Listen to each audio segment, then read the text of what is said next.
Programa Café com Zaidan. Oferecimento Golcare Saúde. Apoio Jaque Laboratório e Café Colucci.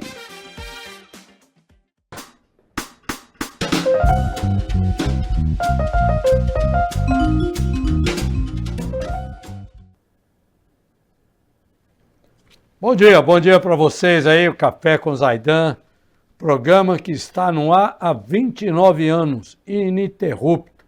Programa bom, né? Hoje, todo o litoral paulista no canal aberto, canal 48, TV Cultura Litoral e também no canal 518 da Vivo TV, 522 da Claro TV e nas redes sociais do maior portal independente de comunicação, portal Costa Norte, do Grupo Costa Norte de Comunicação, que faz parte aí da TV Cultura Litoral, a Rádio Praia, o portal Costa Norte e tantos outros veículos agregados a esse grupo de comunicação.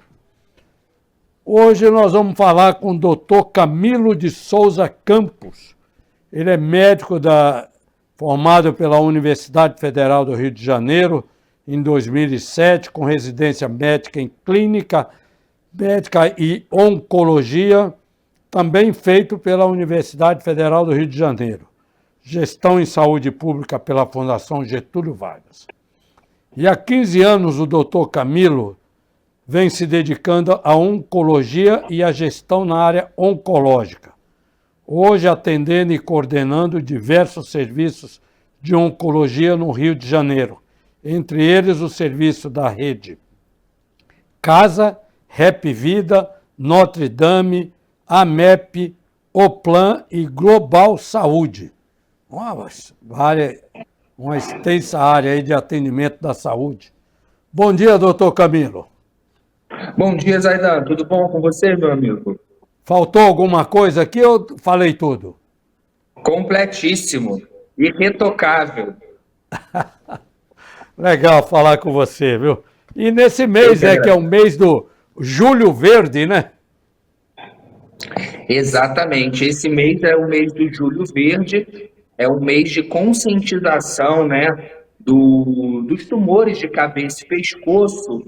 E até para a gente entender um pouquinho a importância desse momento, o que isso pode trazer para a nossa sociedade, essa história, né, de ligar um mês a uma determinada cor e aí a uma classe específica de doença, isso nasceu um pouquinho com o Outubro Rosa, que acho que é o primo mais famoso dos meses e cores aí, que é um movimento muito grande, que tem mais de 30 anos, da conscientização do câncer de mama, que ocorre todo mês de outubro, e aí, em virtude desse sucesso com o Outubro Rosa, é que foram se criando outros meses com outras cores e ligados a outros grupos de tumor. E agora, em julho, a gente fala dos tumores de cabeça e pescoço, né? E ligou a cor verde. Então, é um momento muito importante para a gente lembrar desse grupo de tumores, que é extremamente relevante, extremamente incidente no Brasil ainda, né? São quase 40 mil casos por ano, e é uma doença que, infelizmente, a gente, até por falar pouco, acaba tendo, desses 40 mil casos, um número muito grande de casos avançados ao diagnóstico. Então, isso reforça a importância da gente realmente falar sobre o tema. Legal. Doutor Camilo, quando você fala câncer de cabeça, não é aqui na cabeça, não. Que região que você fala? Então, e quando a gente fala tumores de cabeça e pescoço, mais precisamente a gente está falando dos tumores que pegam essa região, um quadrado aqui na parte de baixo da face. Seriam os tumores de cavidade oral, tumor de laringe, tumor de faringe e o tumor de tireoide. Se a gente quiser estender um pouquinho, a gente pode até incluir os tumores de pele, que são da cabeça. Mas é importante, assim, separar, porque apesar de ser tumor de cabeça e pescoço, os tumores cerebrais, por exemplo, não entram nesse grupo clássico de tumor. Até mesmo os tumores de pele, classicamente, também não entram. Então, é principalmente... E esse nome, da onde que veio esse tumor de cabeça e pescoço? O que acontece? Esses tumores de boca, laringe, faringe, principalmente, são tumores que eles, apesar de eles estarem em localizações diferentes, mas eles estão em localizações que são próximas, contíguas, e eles têm um comportamento, né, e um tratamento que é muito parecido. Então, por essa razão é que ele foi, a princípio, agrupado, porque os fatores de risco, a abordagem de investigação, a abordagem terapêutica, ela é toda muito parecida. E já é, por exemplo, completamente diferente de um tumor de cérebro mesmo, de sistema nervoso central, que é uma outra doença bastante distinta. Uma dúvida aqui, e um problema, lógico. Uma pessoa que tem um dente estragado, com cárie, que vai se deteriorando, isso futuramente pode causar um tumor? Pode. Na verdade, processos inflamatórios crônicos, né, são fatores predisponentes. Então, a saúde oral, de uma maneira bem ampla, né, principalmente nos tumores de cavidade oral, é um fator de prevenção. E tudo que agride a boca, ou seja, né, o principal fator de risco para tumor de cavidade oral é tabagismo, etilismo, né, são os dois principais fatores de risco para tumores de cabeça e pescoço de modo geral, mas ainda também uma má conservação da dentição, de uma falta de saúde oral, também é fator de risco esse grupo de tumores. Então, processos inflamatórios crônicos podem levar a tumor, sim. Não é um evento muito comum, mas pode levar, sim. Pô, legal. E quais são as ações que podem ser feitas, prevenções, o que pode ser feito para que se evite esses tumores?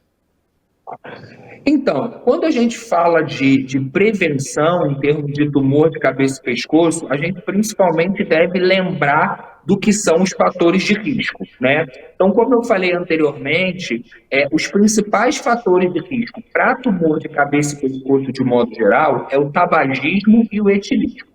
Então, a prevenção, ela começa, né, por uma conscientização nesse sentido. Então, o tabaco está envolvido em fator de risco para mais de 10 tipos de tumor, entre eles de cabeça e pescoço, mas também tumor de bexiga, também tumor de pulmão, né, uma série de tumores tem como o tabaco um grande fator de risco, e o etilismo também, né? Então, por essa razão, a prevenção se baseia principalmente na mudança de hábitos e na população exposta a esses riscos. Outras possibilidades também de prevenção, aí já no câncer de boca, né, de cavidade oral, a gente também tem a infecção pelo HPV como um fator de risco importante. Então, a vacinação, né, que há alguns anos entrou no calendário formal do Brasil, a vacinação contra o HPV nas crianças entre 9 e 13 anos, também é um fator de prevenção para tumor de cavidade oral, né, a longo prazo. E obesidade também, né, obesidade e exposição solar também são outros fatores. Então, globalmente, né, de maneira bem resumida, seria o tabagismo, combate ao etilismo, hábitos de vida saudável no intuito de você, né, perder peso e se manter com um IMC, um peso corporal adequado, né, vacinação e protetor solar nessa região de face também, até porque o tumor de lábio, né, do início de cavidade oral, também tem uma relação importante com exposição solar. Então, são essas medidas que a gente pode se atentar, né, e principalmente lembrar nesse momento de Julho Verde, para que a gente tente se adequar um pouco ao que a gente pode fazer na prevenção da doença. Tá certo. Vou chamar só um apoiador nosso aí rapidinho. 30 segundinhos, a gente volta aí, professor. Com saúde não se brinca. Um exame laboratorial ele precisa ser rápido, preciso e eficiente. Este é o compromisso do JAC Laboratório em Bertioga. Exames com conforto, hora marcada e os melhores profissionais. JAC Laboratório, qualidade e confiança sempre. Tá certo. De volta aqui rapidinho com o doutor Camilo Campos, médico oncologista. O senhor estava falando o tabagismo. O tabagismo é aquele que fuma o cigarro, que traga o cigarro. Aquele que fuma o charuto e não traga o charuto também é a mesma influência. Também. Foi excelente essa pergunta, né? Porque as pessoas têm essa dúvida. Então, na verdade, qualquer tipo de exposição ao tabaco, seja com cigarro convencional, seja com charuto, seja com cachimbo, seja com fumo, né? Hoje em dia, muita gente compra o fumo separado e enrola por conta própria, não compra o cigarro separado. É o paieiro, né? O paieiro que chama, né? O paieiro, exatamente. E até mesmo agora, mais modernamente, o vape, né? Que está muito na moda. Então, na verdade, em maior ou em menor grau, todos são fatores de risco para tumores de cabeça e pescoço. Óbvio que o cigarro, sim, é um fator de risco mais intenso do que o charuto, mas isso não tira o charuto como fator de risco. Então, qualquer tipo de consumo de tabaco, até mesmo mascar tabaco, né? Antigamente o pessoal comprava muito tabaco e mascava. Então, qualquer tipo de consumo de tabaco é fator de risco para tumor de cabeça e pescoço. Eu perguntei porque eu sou charuteiro, mas eu fumo charuto uma vez por semana, né? O grau, a intensidade da exposição é muito importante também. Então, obviamente que aquela pessoa que fuma um cigarro uma vez por semana, uma vez a cada 15 dias, apesar dela ter também um fator de risco, ele é muito menor do que aquela pessoa que fuma 2, 3 maços de cigarro por dia. Então, o tipo de tabaco que se usa e a intensidade da exposição são bastante importantes como fator de risco. Cara, você está me fazendo parar de fumar o charuto, viu? Não. Tem outras coisas mais perigosas. Talvez assim, bota de 15 em 15 que já dá uma aliviada boa. Eu estou de 7 em 7 dias. Muda. Beber eu não bebo. Tomo uma taça de vinho final de semana. O vinho não faz não, né? Também faz, né? Não, na verdade, esse consumo social de vinho, né? Na verdade, a quantidade segura de álcool para o ser humano consumir é até 6 gramas de álcool por dia, né? O que equivale mais ou menos a uma taça de vinho ou uma lata de cerveja mais ou menos por dia. Se você consome uma taça de vinho no final de semana, isso não te traz nenhum tipo de prejuízo à sua saúde. É um consumo absolutamente responsável. Tá certo. Nós vamos fazer um intervalo, voltamos já com o médico oncologista Dr. Camilo Campos. Sai daí não, 1 minuto, a gente está de volta.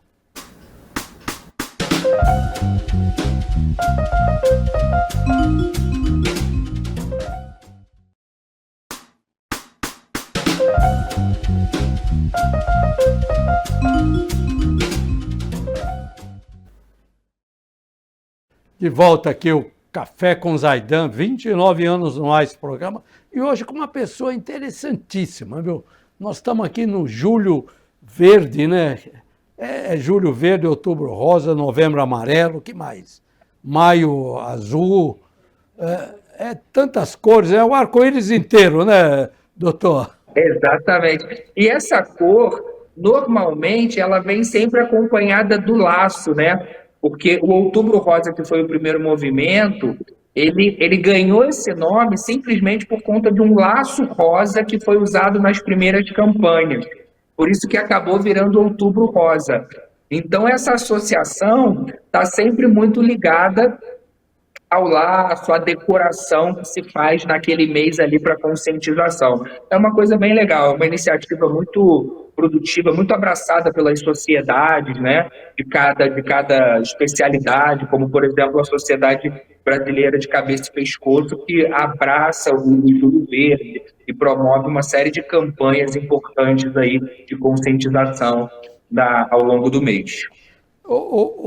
Doutor Camilo,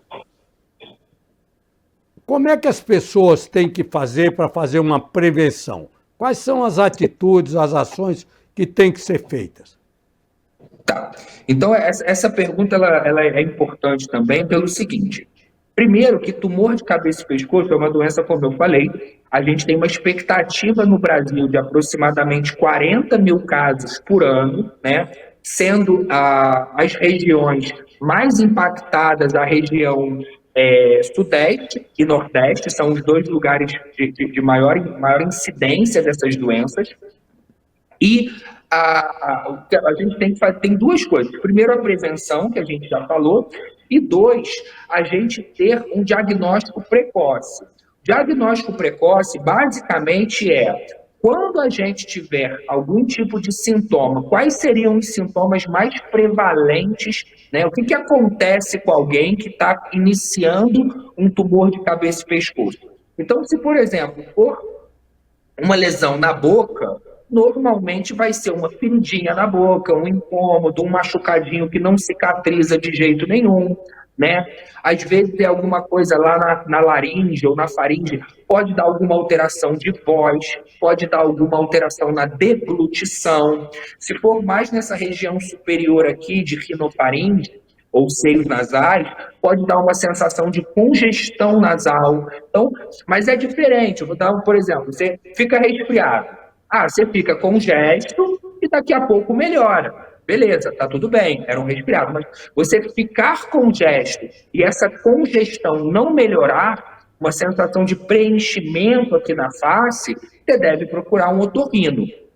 Então, a primeira avaliação do tumor de cabeça e pescoço, na grande maioria das vezes, tem de algum sintoma nessa região, né, de face, pode ser dor, pode ser sangramento, pode ser uma feridinha, pode ser alteração de fala, de deglutição, sensação de preenchimento, e a pessoa, na presença de um desses sintomas, e principalmente de maneira permanente, procurar um otorrino, procurar um dentista, né? Não postergar, porque o grande problema é que, após aparecer esses sintomas, muitas das vezes a pessoa demora até procurar a assistência médica ou a assistência odontológica. E aí a doença tem espaço para avançar e a gente depois, lá na frente, acaba fazendo um diagnóstico mais avançado, o que dificulta muito o tratamento, o que diminui a chance de cura. Então, na presença de um desses sintomas de maneira persistente,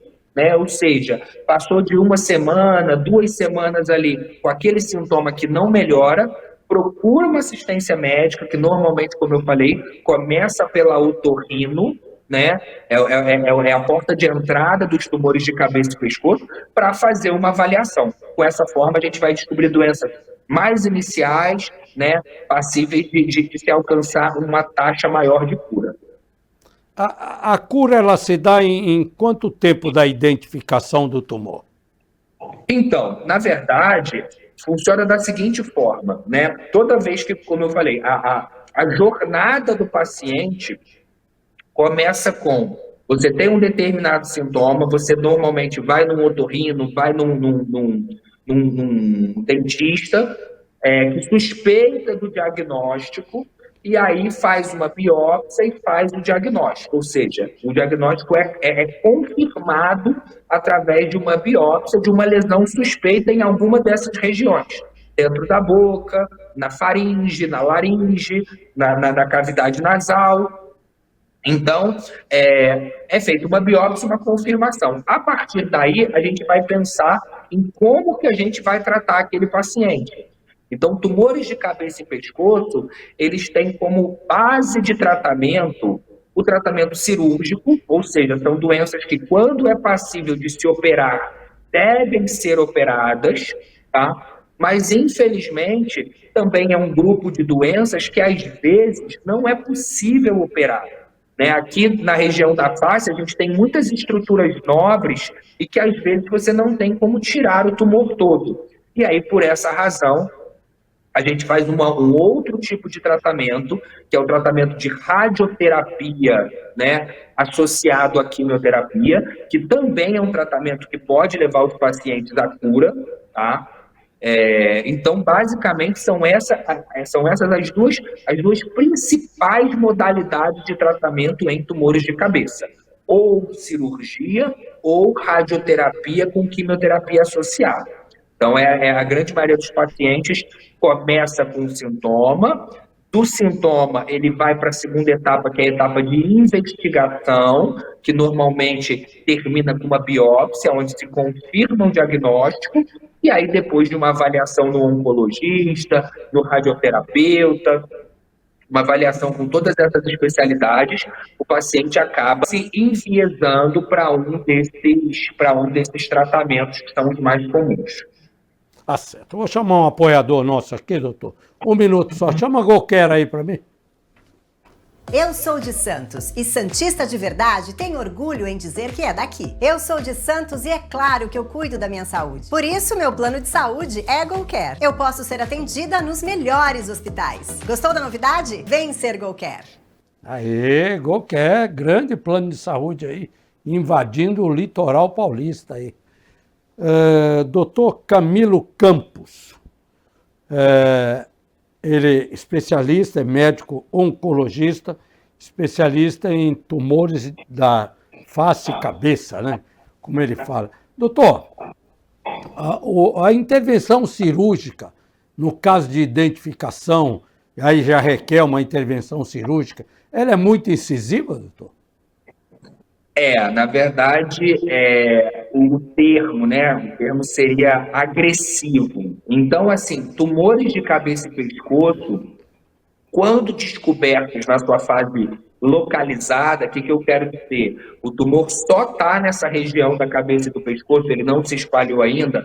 Esses pacientes, eles sempre vão passar num especialista, que é um cirurgião de cabeça e pescoço, que vai avaliar se o tratamento cirúrgico é possível. Basicamente, o tratamento cirúrgico ele tem que atender a seguinte premissa: dá para tirar a doença toda? Então, é sempre assim que o cirurgião pensa. É possível ressecar, né, retirar a doença por completo? Se for possível retirar a doença por completo e o grau de sequela não for muito alto, vai ser tentado o tratamento cirúrgico, que é o tratamento que tem maior taxa de cura, né? Mas, respondendo mais diretamente à sua pergunta, as cirurgias de cabeça e pescoço, infelizmente, são cirurgias bastante agressivas, né? E até pela nobreza dessa região aqui, às vezes deixam sequelas. Então, às vezes, por exemplo, você tem um tumor de língua, você tem que tirar uma parte da língua. Você vai ficar com uma alteração de fala. Se você tem um tumor na corda vocal, você tem que tirar a corda vocal. Você vai perder a fonação.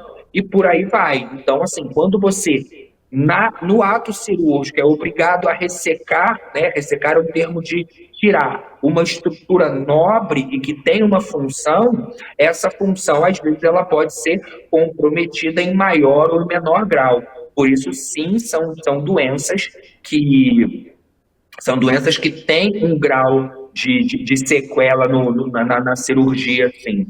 Um caso bem emblemático, não sei se você vai lembrar, foi até o do presidente Lula. Ele teve um pequeno tumor de corda vocal, lembra? Não sei se você vai lembrar esse caso.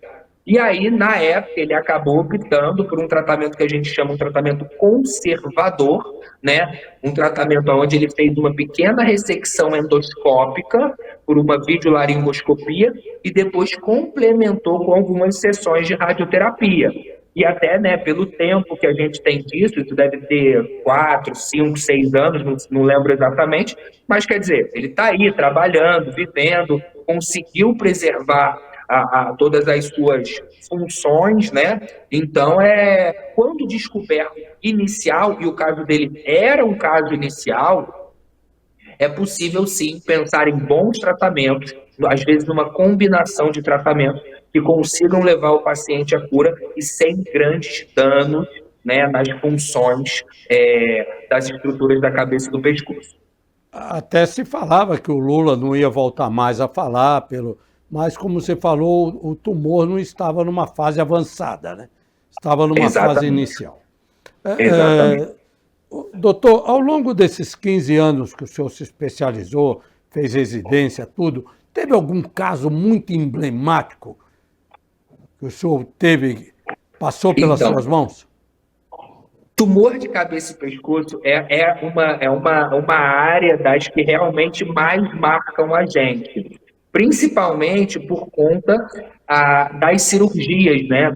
Então, às vezes, o paciente, para preservar a vida, que é um bem maior, ele acaba tendo que perder partes relevantes aqui da parte de baixo da face. Às vezes tem que tirar a mandíbula, né? Que é essa parte do osso que se mexe. Às vezes tem que tirar o maxilar, que é essa parte aqui, né, do meio da face, a maçã do rosto. Então, são cirurgias muito grandes. Então, eu lembro de um caso, uma vez um paciente que teve que fazer uma ressecção de praticamente metade da face e depois isso reconstrói, tá? Para que ninguém fique assustado aqui. Inicialmente faz a cirurgia, as cirurgias são enormes, extremamente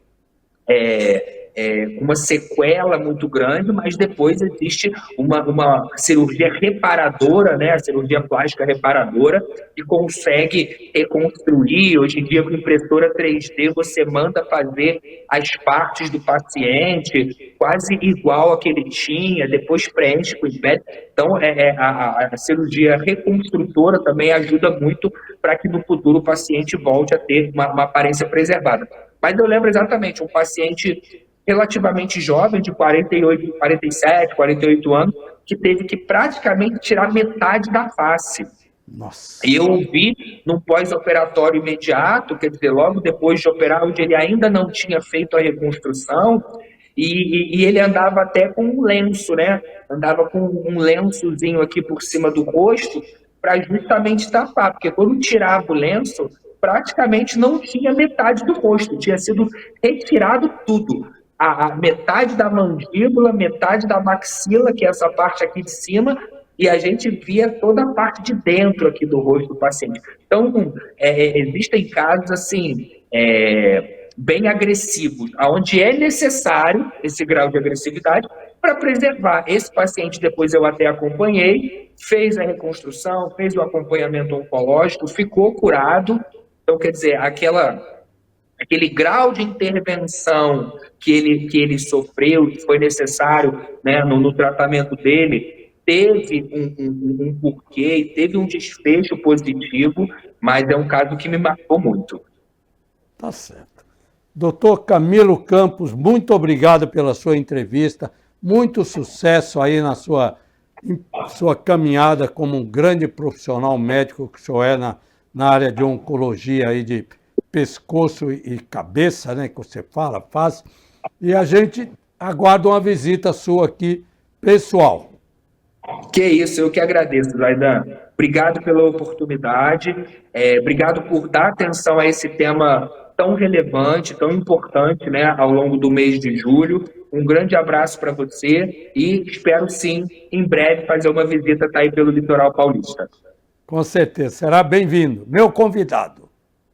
Um abraço, meu amigo, fica com Deus. Abraço. Para você também, assunto interessante. Bom dia para vocês aí. Continue na nossa programação.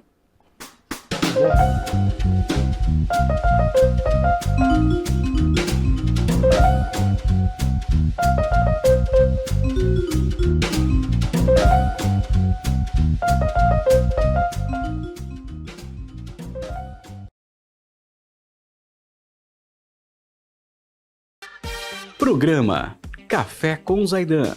Oferecimento GoCare Saúde. Apoio Jaque Laboratório e Café Colucci.